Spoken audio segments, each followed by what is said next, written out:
Hey, it's Vanessa, back with the final part of my story. So, my first love Julian moved to Germany, and due to my insecurities, we lost touch. Then, years later, I saw him at my college campus, measuring my favorite tree to be chopped down. He didn't recognize me, but thanks to him, the tree was saved. He said to me, "This tree must mean a lot to you, or else you wouldn't have fought so hard to save it. I had a tree like this once," he sighed. "Please continue to protect it." I felt a pain in my heart. I knew he meant our tree back home. This was all so overwhelming. There I was looking at my first love, but he was oblivious to who I was. And I couldn't tell him because I was terrified that doing so would mean I'd lose him all over again. After that, I didn't see him around campus anymore. Was he living here now? Was he in another city? There were so many questions I wanted to ask him. Then my mom called and told me to come home for the weekend.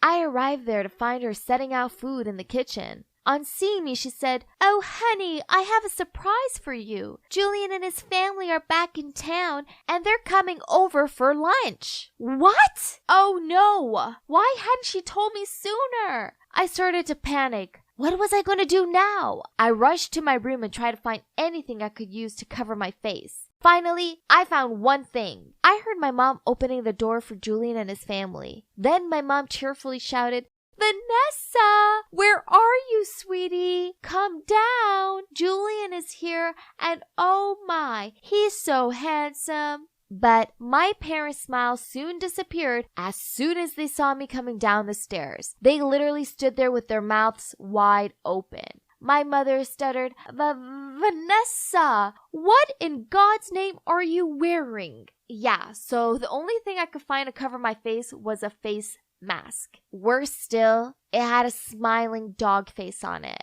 I know I look ridiculous, but at least my lupus was covered. Thinking fast, I muttered, I have a cold and I don't want anyone to catch it." Then I turned and saw Julian and my heart fluttered. He gave me a confused look. He clearly didn't know how to take my accessory. This was so awkward. The last memory he had of me was that I didn't want to video call with him anymore. And that was 5 years ago. Ugh, this sucked. I nodded at him and he nodded back. I caught him looking at me, no doubt because I was wearing that dumb mask. But we didn't actually speak to each other. Luckily, our parents were carrying the conversation. But then, my mom suggested that we should all go out for dinner tomorrow night. Mom, not again! Why didn't she realize that I needed to be pre-warned about these things? Then again, it was so easy for her as she had perfect-looking skin. Luckily, Julian's family were busy tomorrow. Phew! But they suggested having dinner the day after that. Ugh! Dinner was unavoidable, so I had to figure out a way of disguising my face. So, the evening of the dinner, I ran downstairs and my mom glared at me. "Vanessa, what on earth are you wearing? You look like Elton John." So yeah, I was wearing these huge fashion sunglasses. They were the only ones I could find online that I knew would arrive in time. I replied, "This is the new trend now. You're just too old to understand." At the restaurant, Julian and his family gave me the weirdest looks, but I acted like everything was normal and mentioned how good the food was. To be honest, I felt so awkward and just hoped this meal would be over soon. It all got a bit too much, so I went outside to get some fresh air. That's when Julian appeared. At first, he just stood there next to me in silence. It got to a point where I couldn't take it anymore, so I said, "Since when did you come back here?" He replied, "Since 1 month. Feeling annoyed, I replied, "Why didn't you call me?" "Ness, you're the one who didn't want to be friends anymore." "Oh no, you got it all wrong. I had some problems, girl problems. I couldn't tell you." "You know, I was really lonely in Germany. You were the only friend I had." His voice sagged. I replied, "I know, it was stupid of me. I'm sorry, but you're back now. Can we be friends again?" He looked at me for a bit, then smiled and said, "Seriously, how can I be mad at you now? I mean, look at you." And then we hugged. I finally had my best friend back, but this wasn't enough for me. Seeing him again made me realize I still loved him even after all these years. My face was the problem. I was convinced that on seeing the real me, he'd run for the hills. After that, Julian and I texted each other loads. But then he asked me out on a date. At first, I was super excited, but then the reality of this dawned on me. I put on my prettiest dress, but as I stood in front of the mirror, all I saw were my bright red cheeks. Maybe I should just risk it. Maybe he would understand and still love me? I mean, it was inner beauty that counted, right?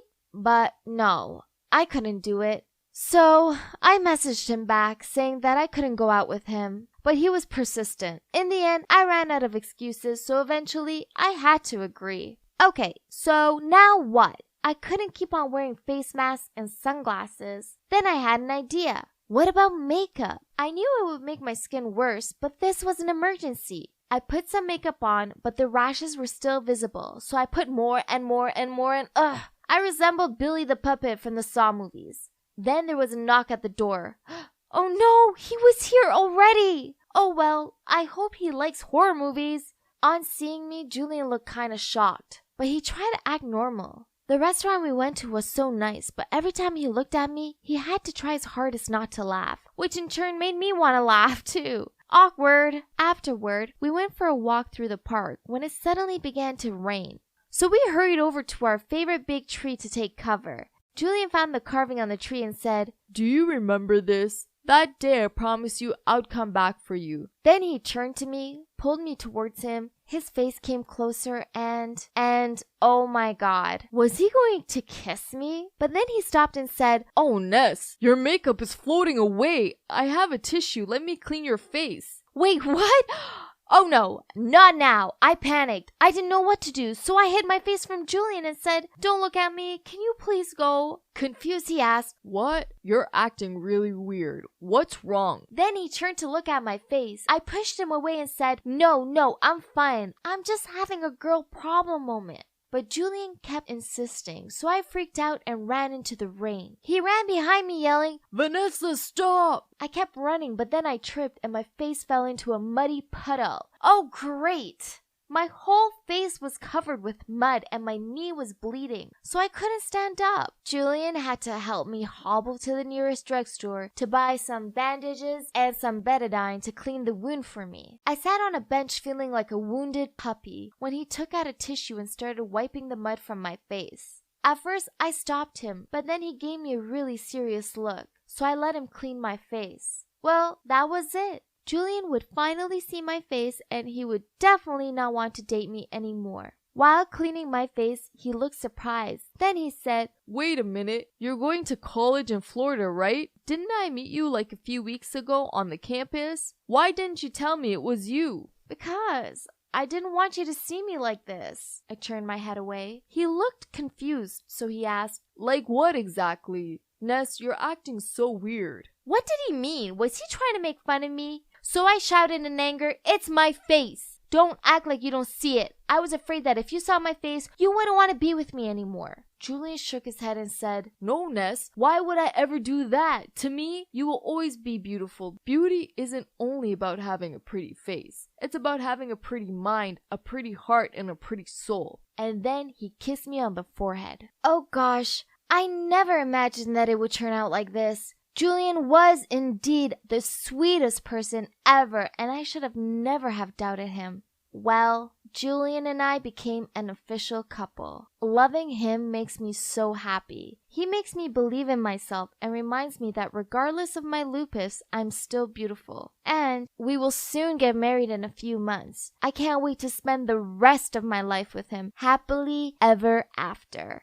So, as you can see, in the end, Julian was my first and my last love, which means my fairy tale dreams did come true. But let me tell you this, it's not important if you marry your first love or not. It's important that you marry someone who makes you happy and someone who accepts you for who you are. So, when you find someone like that, then hold on to them, whether this is your first or your 21st love.